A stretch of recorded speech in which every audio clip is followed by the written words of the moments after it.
democracynow.org, The War and Peace Report. I'm Amy Goodman. The Department of Homeland Security acknowledged Friday the Federal Emergency Management Agency, or FEMA, had staged a fake news conference Tuesday with agency staffers posing as news reporters. Their acknowledgement, as well as an apology from FEMA officials, followed a Washington Post report that exposed the staged event. FEMA had only given reporters 15 minutes notice for Tuesday's news conference. A toll-free telephone line allowed reporters to listen to the proceedings but not to pose any questions.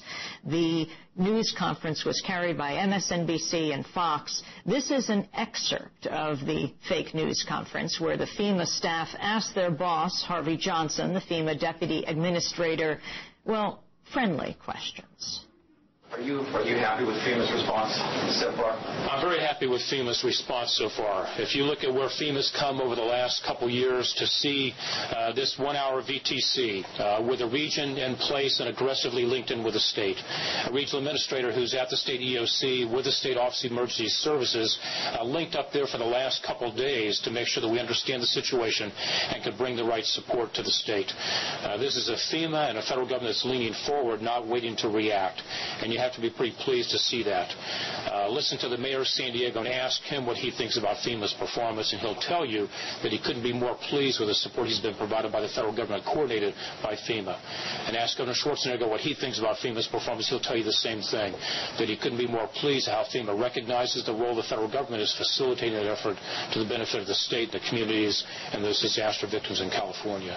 So you have to be really proud at the way our FEMA team has pulled together, looking beyond our own bounds of FEMA to bring the federal partners together. Last question. What lessons learned from Katrina have been applied? And lessons learned from Katrina, it's like, is there day and is there night? And if you take a look at Katrina, where there really was no leaning forward, where there really was not a fabric of federal partners, where there wasn't good, smooth communication between the governor and the administrator of FEMA, the governor and the president, to see all the federal partners linked together, pre-scripting mission assignments, having contracts in place, following a game plan. We didn't do any of those kind of things in Katrina. And what you're seeing now is a very smoothly, very efficiently performing team. You're seeing some fits and starts as you would expect in a disaster. It's not storybook perfect, but you're seeing people react and to see a gap and to fill it right away, not wait to be told to fill it. And you're seeing a gap that exists for moments, not for days or a week. And so I think what you're really seeing here is the benefit of experience, the benefit of good leadership, and the benefit of good partnership, none of which were present in Katrina. So I think as a nation, people should sit up and take notice that you have the worst wildfire season in history in California, and look at how well the state and the local governments are performing. Look at how well we're working together between state and federal partners. It's a good thing to see, and it should be reassuring to the American public that if a disaster does strike our country, whether it's California or a hurricane on the Gulf Coast, that we'll do the same thing. We'll pull together to support state and locals' common objectives by teamwork and partnership. FEMA Deputy Administrator Harvey Johnson being questioned by, well, the country thought they were reporters, but they were FEMA staffers posing as reporters. Homeland Security Chief Michael Chertoff sharply rebuked FEMA Saturday and called the staged news briefing, quote, one of the dumbest and most inappropriate things I've seen. White House spokeswoman Dana Perino also addressed questions about this at her news briefing Friday. On Tuesday, FEMA's deputy administrator held what was called a news briefing to talk about the California wildfires. And from what we understand, the questions were posed not by reporters, but by staffers, and that distinction was not made known. Is that appropriate? It is not. It is not a practice that we would employ here at the White House. We certainly don't condone it. We didn't know about it beforehand. FEMA has issued an apology saying that they had an error in judgment when they were attempting to try to get out a lot of information to reporters who are asking for answers to a variety of questions in regards to the wildfires in California. It's not something I would have condoned, and I'm sure will not do it again. Who's responsible? Well, FEMA is responsible, and they have accepted that responsibility, and they issued an apology today. But isn't a follow-up on that? Isn't there a normal morning call with all the press secretaries of all the agencies here, and whether somebody's having a press briefing or not? We have a variety of ways that we talk to the communicators in the agencies. FEMA is not on that daily call. No, and I don't know if the DHS head of DHS Communications knew about it either, but FEMA has apologized for the error in judgment. Yeah, why didn't this raise alarm bells in terms of credibility with anything there? You'll have to ask them. They have admitted that they had an error in judgment. I would agree with that. They've issued an apology, and you'll have to ask them about why they decided to do that. Is the President concerned at a time when he is traveling to the area to talk about a very significant natural disaster? There have been issues about FEMA in the past, trying to make a distinction about progress made, and for them to effectively pretend to hold a news conference. Doesn't the President have concerns about that? I just said that the White House did not know about it beforehand, and the White House condones it, and they have apologized for it. They had an error in judgment. They've admitted that. And I think that I don't think that there was any malintent. I think that they were trying to provide information to the public through the press because there were so many questions pouring in. It was just a bad way to handle it, and they know that. Will anybody be reprimanded? You'll have to ask FEMA.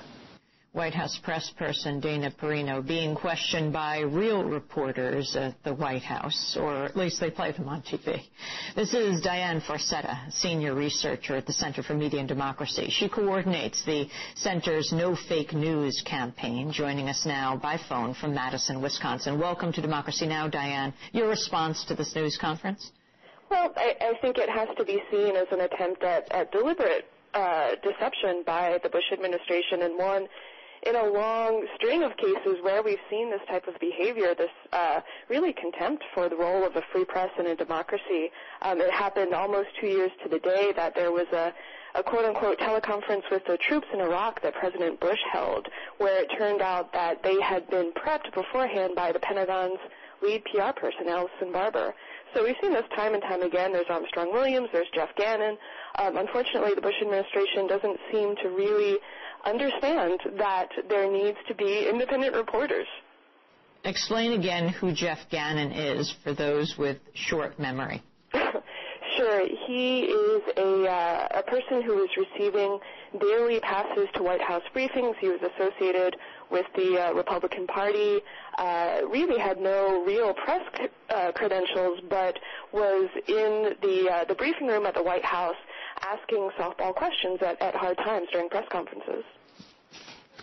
What more do you know about this news conference? Harvey Johnson, the deputy administrator of FEMA, they call a news conference, give reporters 15 minutes to get there. In Southern California, of course, they can't get there, so they're told to call into a number, and they're told they can only listen, they cannot participate. So they're watching it on MSNBC, or they're just listening on the phone, or they're watching it on Fox, which is carrying it live. And explain who the fake reporters were. Right. Well, there were 4 staff people with FEMA who all had roles in dealing with the media. So I think it's important to point out that these are not people who are not used to these type of situations. These are people who work at a federal agency that deals with emergency situations, and they work specifically with press.